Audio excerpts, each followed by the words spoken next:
talk to the woman as she walked in front of this home in the neighborhood. It's just a couple of houses down from where this attempted kidnapping took place. As she walks away, Cardone follows her, and you can hear the woman let out several screams as she frantically calls for help.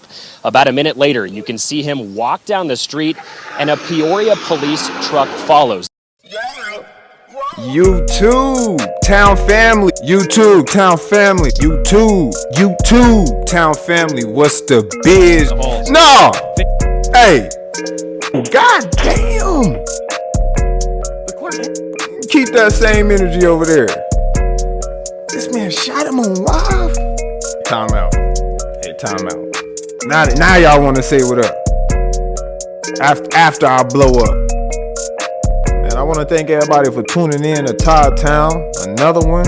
I want to appreciate everybody for tuning in, another one, Todd-Town. Hey man, I appreciate everybody for tuning in to Todd-Town. And like I always say, you play stupid games, you win stupid prizes. So you already know how I go.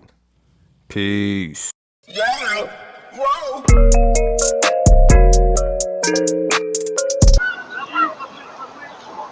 Video shows a Peoria woman screaming for help as a man allegedly tries to kidnap her child. What? Within minutes, police responded and shot the suspect. Daylight? 12 News journalist Sean Rice is live from the neighborhood near 87th Avenue and Thunderbird. And Sean, what happened? Yeah, Tram, good afternoon to you. I'm standing really in the exact spot where this attempted kidnapping happened last evening. That mom, who you just saw there on camera, let out that scream, I'm told, is a new mom. She just had her child within the last couple of months, and I'm told she would regularly walk that child in a stroller in this neighborhood along these sidewalks in what is a normally safe gated community. Wow. Now, Peoria police tell us last night 43-year-old Matthew Cardone simply would not leave her alone. He walked up to her and attempted that kidnapping, and what that video shows really narrates how this entire thing unfolded. Let's walk you through that video step by step. Peoria police tell us this all happened at around 6:45 last night. Here you can see Cardone try and talk to the woman as she walked in front of this home in the neighborhood. It's just a couple of houses down from where this attempted kidnapping took place. As she walks away, Cardone follows her, and you can hear the woman let out several screams as she frantically calls for help. About a minute later, you can see him walk down the street, and a Peoria police truck follows. This was after multiple people called 911. Not long after that, you can hear a police officer give him commands to stop in his tracks. Then you can hear several gunshots, over a half dozen gunshots from that video. Cardone, we're told, was shot and killed here on scene.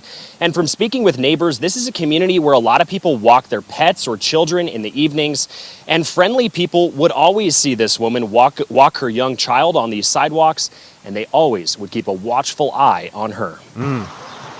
Neighbors last night told her, or 2 days ago actually, just made a comment to her about make sure that you're safe and always aware of your surroundings. You never know. Coincidentally, the next day, this situation happened. And so it was a real eye-opener. I'm very grateful that she's good.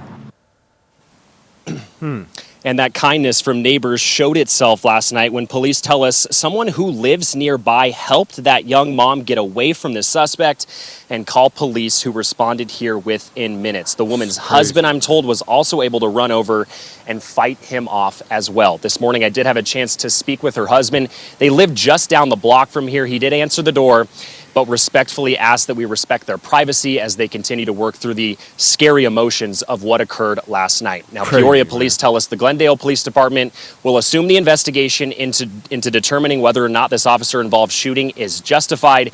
But from talking with many neighbors here in this gated community, they tell us they're extremely grateful for that swift and fast Peoria police response and really stopping Cardone in his tracks before he could harm anyone else.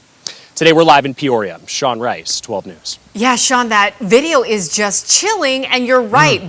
Police came very quickly, which was a nice surprise. But also, this Cardone suspect, I mean, did he live in the neighborhood? Was there any prior relationship? Did they know each other prior to that encounter? That's what that's the question I got, man. That seemed... One thing we know from certain from Peoria police is that this young mom and Matthew Cardone did not know one another. They've already determined that definitively. Okay. Whether or not he lived in this neighborhood, we don't know. They've He was just labeled him barefoot. as a Peoria resident. One detail they did tell us is that he is known to suffer from some sort of mental illness. Got it. They have not determined whether that's a contributing factor, but one can assume somebody who's struggling in that way. Maybe that's what led up to this entire scary situation. Back to you. It is so frightening. All right. Thank you so much, Sean.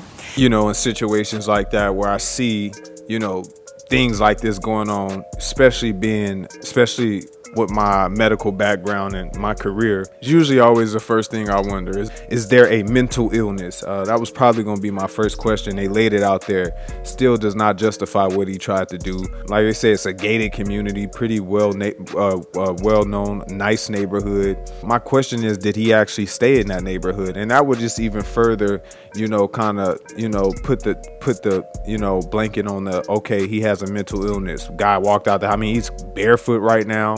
It's unfortunate. Like I say, you know, I don't condone taking a life from anybody, but I damn sure don't condone a kidnapping of a woman or a kid. And I tell you, his chances of being able to do that again is a 0%. Okay, yeah, that is just no room in the world for people like that, especially when it comes to the children and the women. I don't play, man. I don't play about my family.